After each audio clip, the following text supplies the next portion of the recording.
Hey everyone, it's Wabi back again with Vikings Radio Network analyst Pete Bercich, breaking down some film. This time it's second-round pick, offensive tackle Brian O'Neill out of Pittsburgh, who's got some athletic traits that you think John DeFilippo can use in our offense. No question about it, and we've heard about that after the draft, about his basketball exploits in high school, and that's one of the things that you look for in a big guy, is can he move his feet, and we're going to see that on film. Does he finish? The effort is there. So you get a kid who's athletic, who works hard, then you just have to teach him what he needs to do. And I think it's just a simple matter of him maturing a little bit and putting on some weight. Yeah, and we don't know left tackle, right tackle, what position, third tackle. We're not worried about that. We're just kind of looking at some of his traits, and there's a few of them that you like. No, absolutely. So we take a look at him here, and we know that what Pitt does, they flip him around. He'll be on the left side, he'll be on the right side. In this case, he's playing left tackle, which in college is not as big of a deal as it is in the NFL of a transition, but in this case with Pitt, he has been doing that. And he's going against NC State's defensive line, which is one of the best in the country, including Bradley Chubb, who was a top 5 pick. Yes. So one thing when you look at what a big guy has and what big guys sometimes lack is their footwork and their ability to turn. And you're going to see right here, as he steps out, his feet very, very quick. He always has a foot in the dirt. He's never up in the air, so he's able to redirect. And then he anticipates. He sees what's going on, but as soon as he sees Chubb come underneath or not come off the edge, you watch his vision immediately he to looks inside. Immediately to the game. Yeah. And this guard, you can see him. He has his shoulders turned. He's going this way, so that's not as good. You'll see Brian O'Neill. His shoulders are parallel with the line of scrimmage, which is exactly what you want out of an offensive lineman. So he keeps those feet going, gets his hips inside, but again, feet always moving. 2 good hands and always finishing to the end of the play. Yep. So his ability to hand off a stunt, that's what happens in the NFL, right? You're not just going to get guys straight on rushing. You're going to have guys moving all over the place. He has the anticipation, the quickness to take care of those things. Yep, and giving the quarterback a throwing lane right there, which is what the quarterback needed. Now here he's on the other side. He's playing right tackle. Playing right tackle, so he's out here on the outside again against Clemson, which is another thing that I know scouts and coaches like to see. He's playing against the best of the best, right, as far as defensive line goes. But here, again, the quick feet. Watch how quickly he gets out of his stance. One of the things is when he kicks with this foot, he's gaining ground.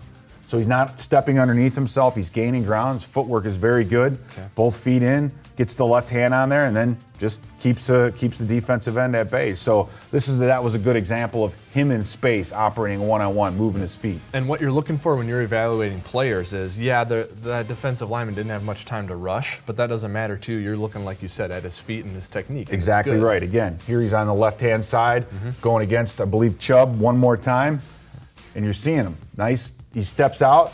The defensive end is rushing right at him, so he gets his feet and his base together, and he's able to put him on the ground. Put him on the ground. So this is kind of like wrestling. This is control and ability of your body weight. When he feels this defensive end push into him and get heavy, he pulls the carpet off from underneath him and just pulls him right to the ground. So able to recover, though. Watch where his feet are when contact is made. He puts that right foot back, and then the left foot, he maybe turns a little bit more than you'd like to see, but he's able to redirect and get his body back so he can push the defensive end to the ground. So we know he's a good athlete. This proves it. This is what you look for. A guy, he's not 300 pounds or close to 300 pounds, but if he's able to move like this at this weight, putting a few extra pounds on him isn't gonna be that big of a deal. Right. So out here on the edge, we know Remmers and Reef. What did they do well? When we saw this last year when we signed them, they get out in space and they block on the outside. So if you have the outside type of running game, quick out of the stance, turns and runs, and he gets out to the corner. Now, a big 300-pounder should be able to roll a corner up, but he's going against a very, very good athlete here, and he stays on him, turns him, stays on him, stays on him. I love that and attitude. Pushes him down here, all the way to the whistle. So you love that finish, but you also love his ability athletically to keep up with the small guy. We saw what Mike Hughes did against offensive linemen where he's dipping and coming underneath. In this case, he got on the edge and was able to block the guy. Same kind of situation here. Running the outside, he gets to the corner, gets him all the way out of bounds, passed through the play, and then I like here at the end, I think he's looking at him and he's telling him about it, right? He's telling him about it. Now, O-lineman talking trash to anyone, I think, is a good sign. Yep. You know what I mean? Yes. These kids are big when they're little. They hurt kids. They can't. They're very quiet most of the time. So it's good to see a guy who's that aggressive. Well, it's bad to get beat. It's worse to hear about it. That's the worst part. Exactly right. So I think we've all seen this play. This is a tackle eligible play. So you'll see him back off.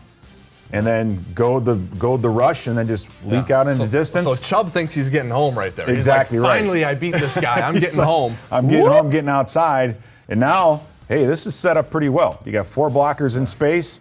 You got 3 guys on a corner. A couple guys turn it up, and then he hits from the 15-yard line, getting upfield, and then brings it all the way into the end zone. So. That's you don't see offensive linemen do that very often. I guarantee you John DeFilippo saw that play. Now his mind's going. He wants to come up with some tricky plays with this guy, right? Absolutely. Well, that's what you want. I mean, I remember years ago, everyone talked about Belichick and drafting a multi-sport athletes and guys that could play offense and play defense. You can't coach a guy into a better athlete. You can't coach a guy big, or at least height-wise. And the only thing missing on this kid is really what? The weight. You got to get him a little bit heavier if he wants to play tackle, but he's going to mature over the next couple of years. And with that kind of attitude, so we've seen that out of both of our high picks, our first and second round pick, is smart, they finish, they hustle, they work hard. And when coaches see that, they know those guys are much more likely at this next level to accept coaching, to work hard, and then to get to the next level, because that's really what separates people in professional football. So the last thing on O'Neal, obviously, as a high-round draft pick, a second-round pick, you want that guy to be a starter someday. So what do we want to hear Coach Zimmer saying about him to indicate to us that he's progressing? I think the main thing you want to see out of all these rookies, especially these two, is that they stay on the field, that they're healthy, right? They're not missing practices with a hamstring or with these little other injuries. You want to see them out on the field. And then you want to see them compete. And that's kind of the key word. We say we got competition. He's competing. And when they say that, that is a comment on their effort, but it's also a comment on, hey, they're closing the gap on the guy in front of them. Because if it's truly a competition, then there can't be much of a difference. So just check that list to make sure that they're out there every day, and then all you want to hear from the head coach is that these guys are competing. Yeah. You're watching film with a former NFL player, a former NFL coach, the Vikings Radio Network analyst, and one of the best high school football coaches in the state, Pete Bercich. For more, stay tuned to Vikings.com.